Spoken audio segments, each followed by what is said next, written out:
Takk, kæru vinir, og gleðilega hátíð. Ég ætla ekki að halda því fram að ég sé upp og endir alls, en ég fekk allavega að halda fyrstu ræðu dagsins sem ritari hér í morgun og fæ nú þann heiður að halda síðustu ræðu dagsins.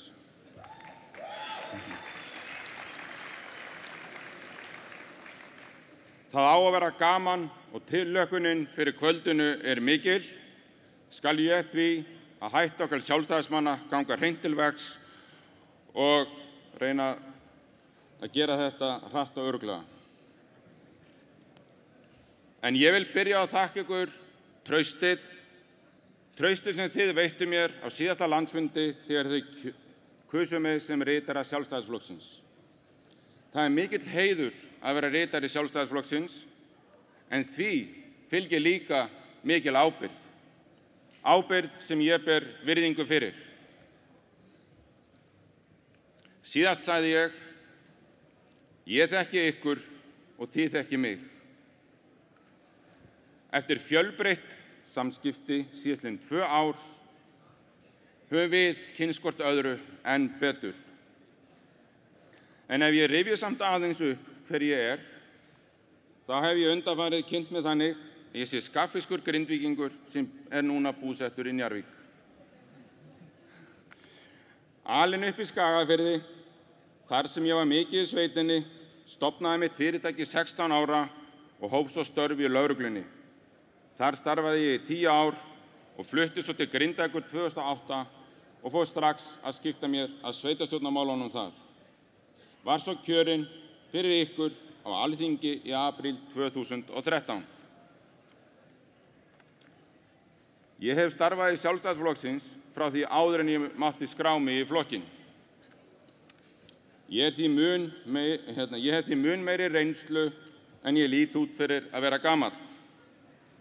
Ég tel mig því kannski geta brúað kynslóðirnar fyrir að líta út fyrir ungur en vera gamall í máli.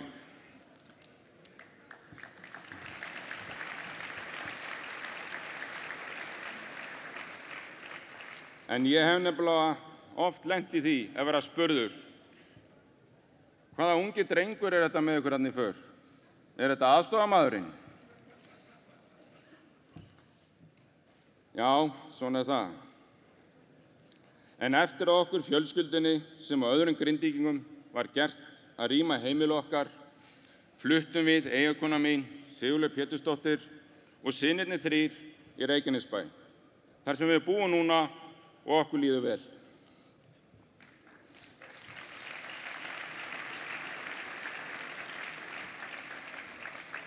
En ég er í stjórnmálum af ástríðu og áhuga. Þetta er mitt áhugamál. Því eru þið vinir mínir og fjölskylda og fyrir það er ég ævanlega þakklátur. Það er því eitt það skemmtilegasta sem ég geri er að vera í samskiptum við ykkur, fólkið í flokknum, fara landið, sækja ykkur heim, taka þátt með ykkur í að styðja og efla starf Sjálfstæðisflokksins, breiða út stefnuna, nýta okkar sannfæringu við að fá fleiri til þess liðs við okkur, veita okkur sterkara umboð til að leiða okkur góða samfélag til frekari velsældar. En ég skal alveg vera heiðarlegur með það að ég hef ekki komist eins mikið út landið til ykkar eins og ég ætlaði mér og langaði. Það komu nokkrir mánuðir þar sem ég var upptekinn við annað, með fjölskyldu minni og í raun bæjarfélaginu mínu öllu.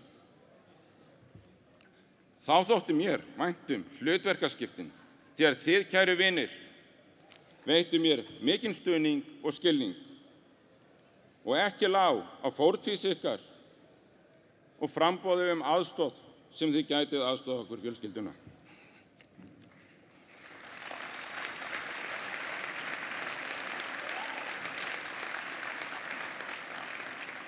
En fyrir það viljum við segja stórt takk.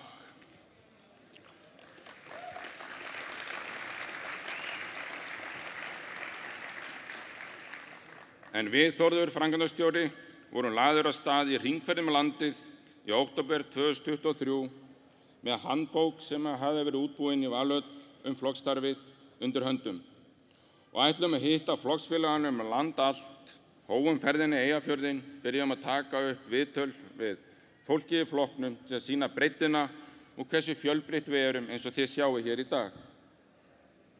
En síðan kom 10. nóvember og tíminn fór í annað og kosningar og annað.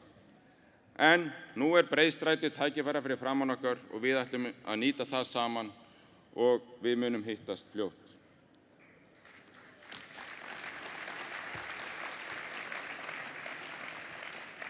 En þessi tími og áskoranir sem ég hef búið við og að hafa starfað með þeim Bjarna Benediktssyni og Þórdísi Kolbrúnu Reykfjörð Gylfadóttur í forystu Sjálfstæðisflokksins, vera í rítarembættinu, nú bæði í stjórnarflokki og svo í stjórnarandstöðu, ganga gegnum alþingiskosningar og margt fleira með ykkur hefur bara styrkt mig og kennt mér svo margt í viðbót.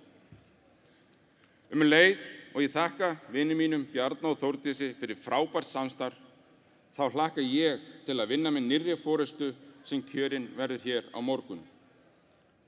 Við erum svo rík af öflugu fólki hér í Sjálfstæðisflokknum eins og þið hafið séð á þeim ræðum sem hafa verið fluttar hér í dag.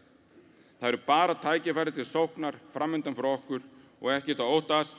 Eins og ég segi, við gefum þessum frábærum frambjóðendum sem við tala hér í dag frábær klapp og ég hlakka til að vinna með þeim.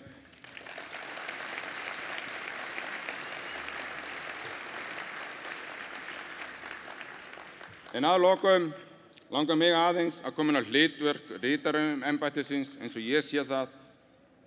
En ég tel að eitt mikilvægasta hlutverk og ástæða fyrir að rítarembættið sé til staðar að það að víkka faðm forystunar.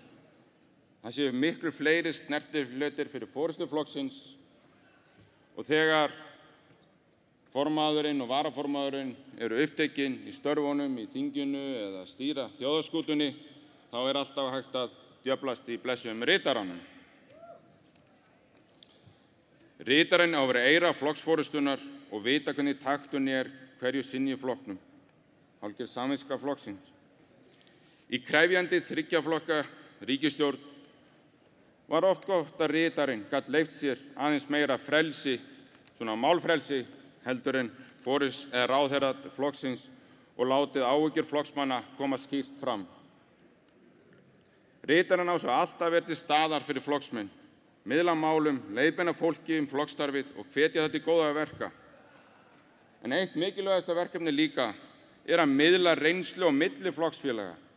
Sjáu þið alla frábæru 113 kjörnu sveitarstjórnarfulltrúana okkur út allt land sem að takast á oft við sömu verkefnin með góðum árangri eins og minnst hefur verið á hér í dag. Þarna skiptir miklu máli að við tengjum hvort annað saman, nýtum kraftin í hvort öðru, þekkingun og reynsluna til þess að styðja við baki á hvort öðru og það mikilvægt að við gerum það. En rítarinn á líka að vera traustur liðsmaður, taka slaginn með flokknum og flokksfélögunum og ekki síður að sameina rödd flokksmanna, sameina kraft kjörinna fulltrúa flokksins. Mér finnst að alþingismenn og sveitarstjórnarfulltrúar eiga að koma fram sem kjörnir fulltrúar sem ein rödd. Og það sérstaklega mikilvægt núna þegar styttist í sveitarstjórnarkosningarnar. Kæru vinir, ég vil taka ábyrgð með ykkur. Ég óska eftir ykkar umboði til að fá að starfa með ykkur áfram á traustum grunni sem ritari Sjálfstæðisflokksins, reynslunni ríkari.